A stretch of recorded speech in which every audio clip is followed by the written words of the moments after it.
안녕하세요. 알려줘 은이사의 은효상 이사입니다. 오늘 여러분과 나눌 대화 소재는요.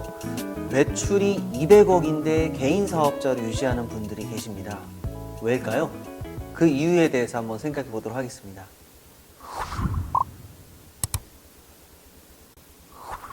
네, 우리가 보통 법인 전환을 하게 되는 시점을 고려해 보면 성실신고 대상이 되기 직전에 많이들 하십니다. 그러니까 성실신고가 되게 되면 여러 가지 불편해지는 게 생기고 세금도 더 많이 내야 되고 뭐 이런저런 불편한 점들이 생기다 보니까 가능하다면 성실신고가 되기 이전에 법인 전환으로 하는 걸 가장 권유해 드립니다. 그런데 이제 법인이 되면 안 되는 케이스들이 여러 가지가 있겠죠. 이를테면은 법인이 되었을 때 자금을 마음대로 가지고 온다는 게 좀 불편해지는 그런 업종들이 있을 수가 있겠죠. 또 이렇게 매출이나 매입이나 이런 게 좀 불분명해가지고 관리가 잘 안 될 것 같거나 리베이트라든가 가지급금이 많이 생성될 수 있는 그런 업종, 업태에 계신 분들이라고 한다면 법인을 안 하는 게 사실은 맞을 겁니다. 자, 그런데 저희가 이제 지방 쪽을 좀 다니다 보면 수도권 지역보다 아무래도 좀 정보가 부족하다는 걸 많이 느낍니다. 심지어 매출이 100억, 200억이 되는데도 그래서 영업이익이 20억, 30억이 나는데도 세금을 그냥 고지고대로 다 내고 계시는 그런 분들이 계셔서 여쭤봤습니다. 왜 아직도 이 매출이 이렇게 큰데 개인으로 계세요? 여쭤봤더니 그렇게 큰 매출임에도 개인으로 유지하고 있는 이유는 몇 가지가 있을 수 있습니다. 먼저 한 가지는요. 매출이 이게 다가 아닌 거예요.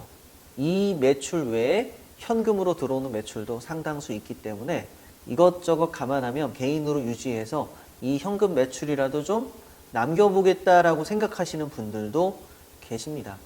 사실 좋은 방법은 아니죠. 좀 위험할 수 있습니다. 나중에 이런 현금 매출 부분과 관련해서는 충분히 노출될 수 있는 위험성이 있기 때문에 사실 권하는 방식은 아닙니다.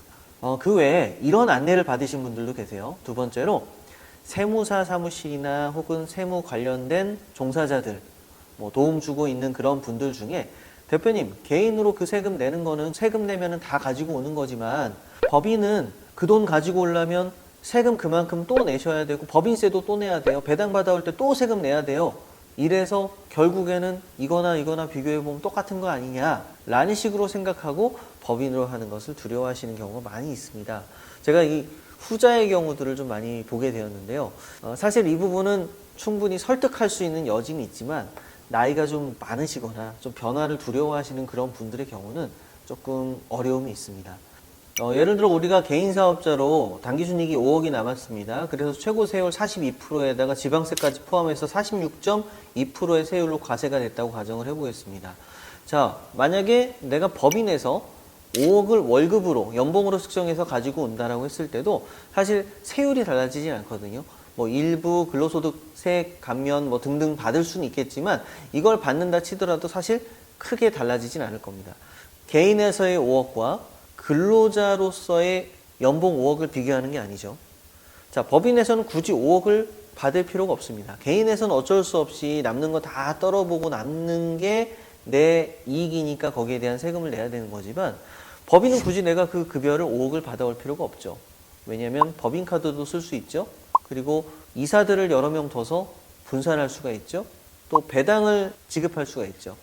그러니까 분리소득과 분류소득과 종합과세를 나눠서 가지고 올 수가 있습니다.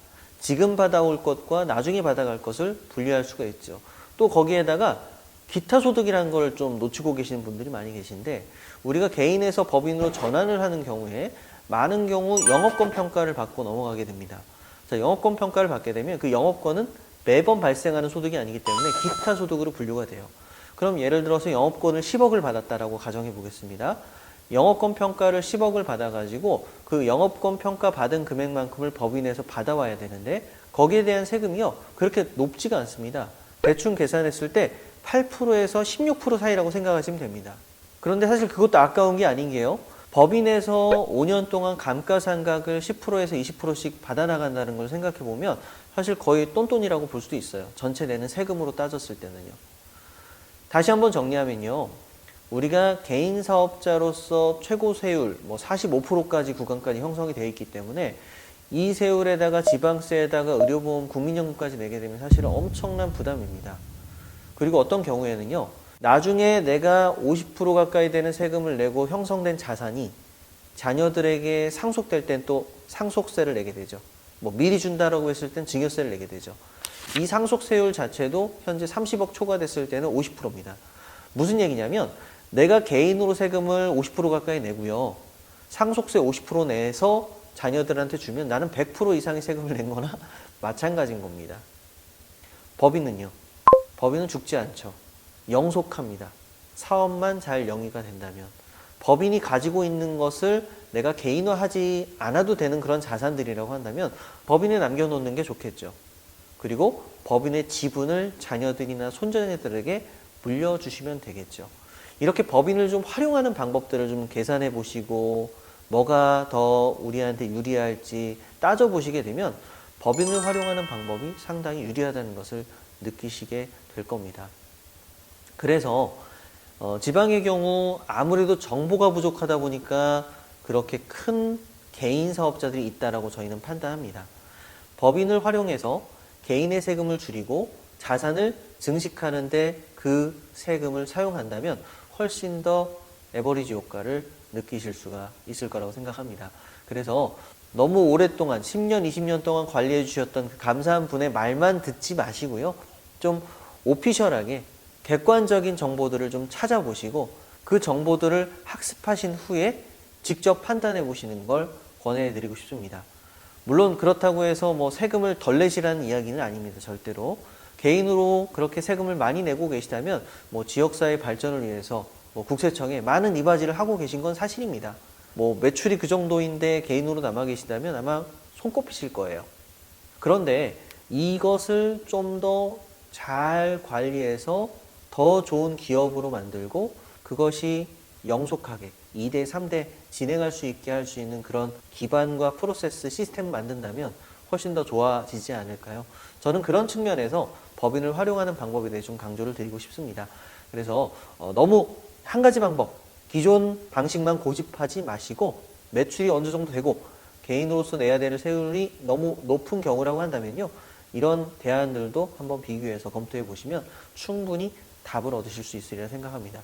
혹시 그 부분에서 도움이 필요하시다면 언제든지 메일이나 연락처로 남겨주시기 바랍니다. 감사합니다. 오늘은 이 정도로 해서 우리가 매출이 아주 높은 경우에 개인으로 남아있는 특별한 경우를 제외한 나머지의 경우에는 꼭 법인 전환을 해야 되느냐? 그건 아니지만 그래도 참고하실 수 있도록 이러한 영상을 준비해 보았습니다. 계획하시는 도움이 되셨으면 좋겠습니다. 오늘 이 정도로 마치겠습니다. 감사합니다.